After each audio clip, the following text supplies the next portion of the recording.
Hey, peace world. Thanks for pressing play on another Pay Me No Mind sports and entertainment video. My name is Wood. Please hit that subscribe button if you like the way that any of these topics or subjects or headlines, stories are being broken down, discussed, analyzed, reviewed, or recap. Engage with me in some way. It'd be appreciated 3,000%. That's leave a comment, hit the like button, share the video, so on and so forth. I'm gonna try to keep this. I know I say this all the time, but I'm gonna try to keep this very short. I just did I went live, or I did a live stream yesterday to talk about the first episode or the premiere episode of season 3 of The Shot. I did that yesterday.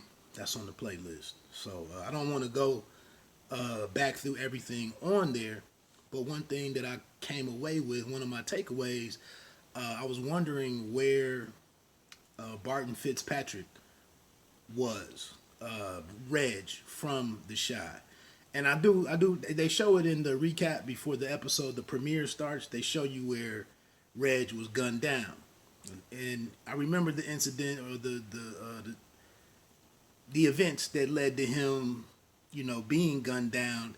He tried to make a move and was basically sacrificed by Duda or Otis Perry to keep the peace and to that's the decision making at Duda's level as a boss. It was like dude got out of pocket when he did the robbery, and he had to pay for it. Amends had to be made unless he wanted to to stave off a war happening. So I was like, okay, but in looking at it, I remember back last season, I thought that Reg was going to possibly survive it. Well, he's gone. And then I started seeing reports of the fact that his character, he was basically let go from the show because he didn't want to be involved with a trans love interest or have a relationship with a trans person or individual. And I apologize anybody out there if I'm offending anybody with my terminology. I'm just not that familiar with the I don't speak it. I don't speak it. I'm sorry. But so I was like, damn, that kind of slipped past me. What did I miss? And I ran across an interesting article, and then when I read the article, I remember from the first episode something that covered all of this. So back in 2018, and it's kind of crazy that Reg made it through 2 seasons. But when we first meet Reg, there is a trans gender person that he's with. And I'm like, oh snap. So I read this article when Ronnie goes to ask Reg what happened to Jason, his son that was gunned down. He approaches he approaches Reg, and you can tell that some editing was done, like they didn't know what they were going to do with this. Something happened and they never addressed it. But anyway, the transgender person has a blonde wig on and walks up to a red vehicle and gets in the passenger side of the vehicle. Reg is standing there talking to Ronnie and calls one of the corner boys over and basically, tell him what you saw, what you know. And at the same time, the camera cuts over to the person in the car, in the vehicle, and they're looking at Reg or in that direction, interested in that conversation. And then they cut back away from it, and you see the car, and you can infer that is Reg's car.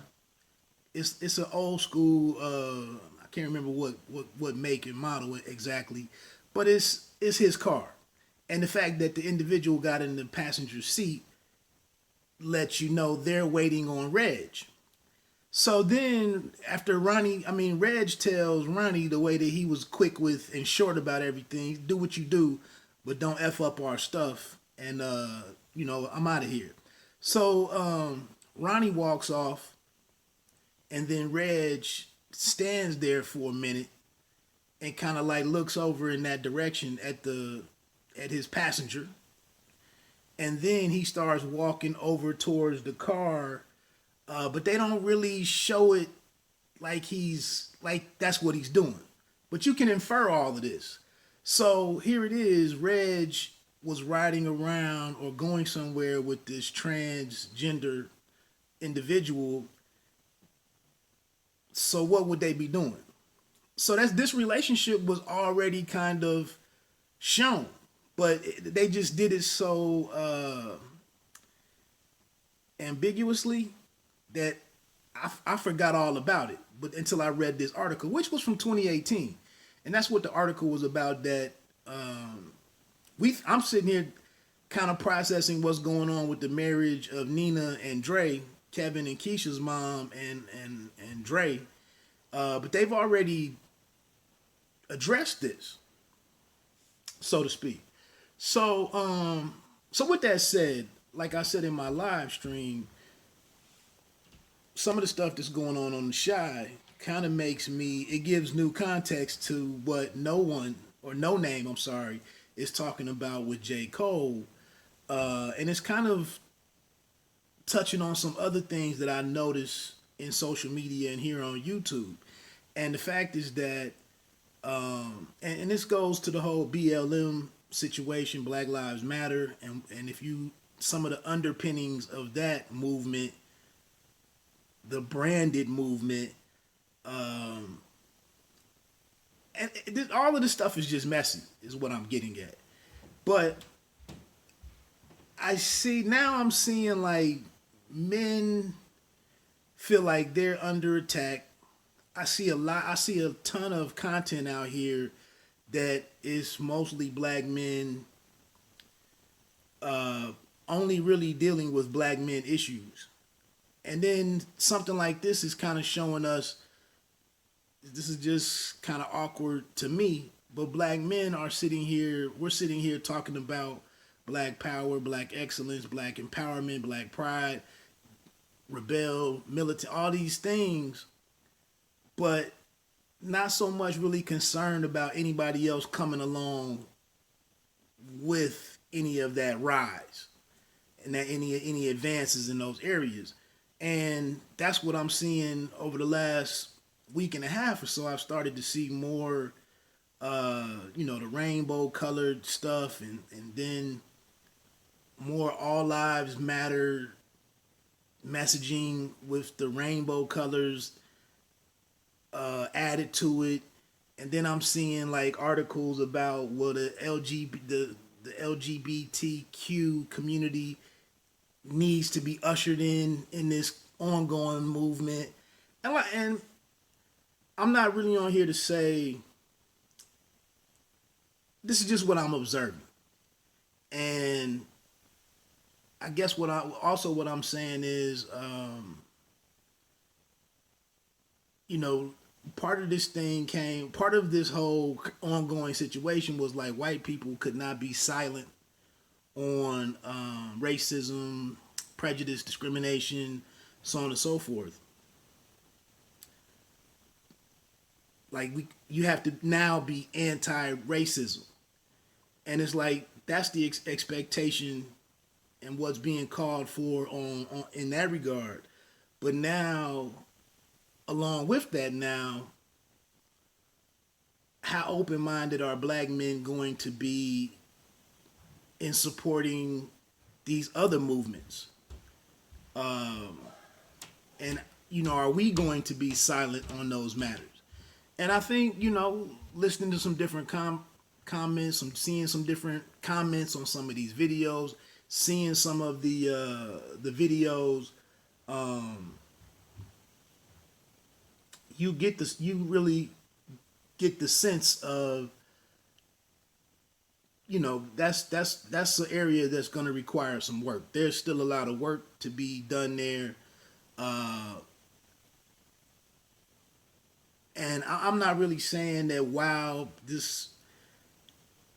these protests and what that's all about should engulf or accept these other issues coming along with it at this particular time. But I'm just saying, I guess like how do you expect the attitudes of certain people to change? And we could say we could put it insert white people right there, but how could you expect the mind state and the attitudes of some individuals to change for your cause? But then I'm gonna turn around and blatantly make comments or remarks that are anti this other community over here. And again, like I said, at this point in time, I'm not trying to say anybody's in the wrong or anybody's right, but I'm just saying that it's a lot of stuff coming into the light, into the forefront, and it could be some adjustments and then some needs to improve respect for other individuals that just isn't there right now. And I'm gonna be honest. I mean, for me, I mentioned this on my live stream. I don't really have any family members because I'm in the middle of my. I live in the state that's in the middle of the two states where my parents' families are from. So I really don't have a lot of. I'm kind of insulated from a lot of this stuff, but it's just it's interesting to sit back and just listen to the words of some and the attitudes of some, and I'm just noticing like I said, I'm not trying to be politically correct more than it's just a wild time right now, and it's a lot of communities looking for I want to say like a equal standing or a equal respect, and I don't think this is going to happen like that. It's going to be some work that has to be done. It's going to take some time, and even here with Barton Fitzpatrick not wanting to have this relationship and be cast in that way. Now we look at that in contrast with Michael K. Williams from The Wire accepting playing Omar and doing all of Omar's love scenes and being intimate and affectionate with another male. And where did his career go from The Wire? And he also was in the movie with the drag queen movie with Wesley Snipes. And then I think his character on another show that was on, I can't remember the name of it. Damn. But I think that character was gay. So I'm just saying, and then it becomes a question of like Hollywood is making the black man do all of these things. And then we get into a pretty messy situation. But I think with Barton Fitzpatrick, if that's what he didn't want to do, and he wasn't comfortable with moving forward with that role in that relationship,